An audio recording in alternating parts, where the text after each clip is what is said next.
Hello students, this is Mr. Guy. I'm making this video to focus on the top-down reading strategies specifically. The reason why I'm focusing on the top-down reading strategies is because they certainly help your students read with purpose. That's one of the reasons for implementing these strategies, to help the students read with purpose. So what I'm going to do is first I'm going to define it. Top-down reading strategies are when readers use their judgment and higher order thinking skills to strategically and holistically make sense of the text. Now I want to emphasize this idea of judgment and higher order thinking and doing things strategically and holistically, which means making sense of the text. They're going to use strategies to make sense of the text, and you as the teacher need to help them implement these strategies.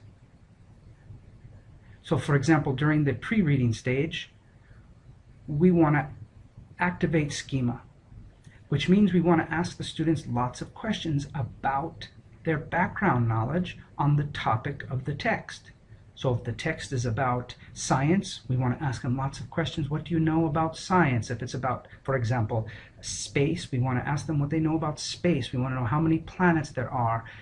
You want to activate that schema. We want them to ask questions before they read. They should ask questions like, what do I know? What do I want to know? What's my purpose for reading? And you as the teacher can give them a worksheet or an activity or some cards or a check sheet or something so that they create questions, make questions, and write answers down.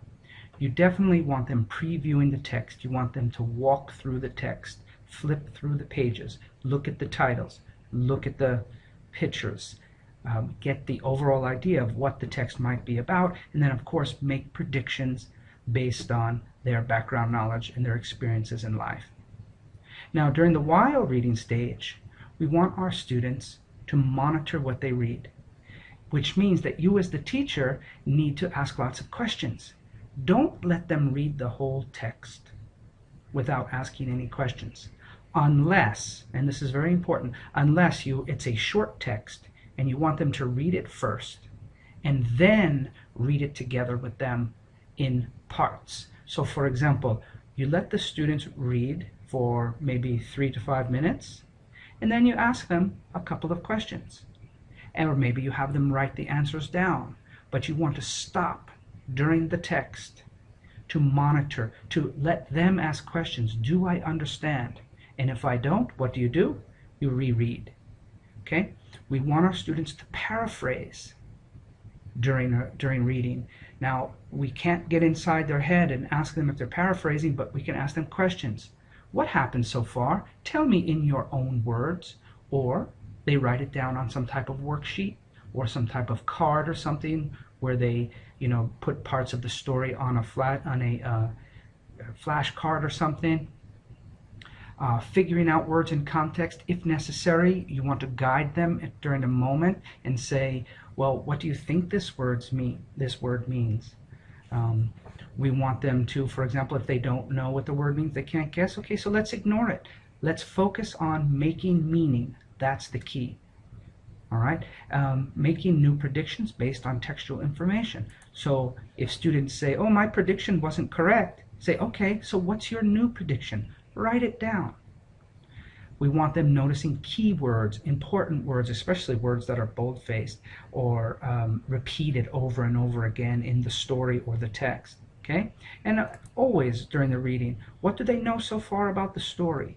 Again, they're going slowly through the process with you. You are guiding them while they read. Okay? Now, in the end, you want them to be able to paraphrase the story. You want them to be able to summarize it. To confirm their predictions. You want them to think about what was learned from the text. Did they learn about a theme like being good or being honest, or did they read about something about science or space? What did they learn? And then they reread as necessary. And of course, once they learn something, they need to process that information. Like the cognitive model basically says, is we need to process things. We need to do an activity that helps us extend our knowledge. So they can do activities where they draw pictures, where they answer questions, or they write a story, a short paragraph, anything to help them process what they learn.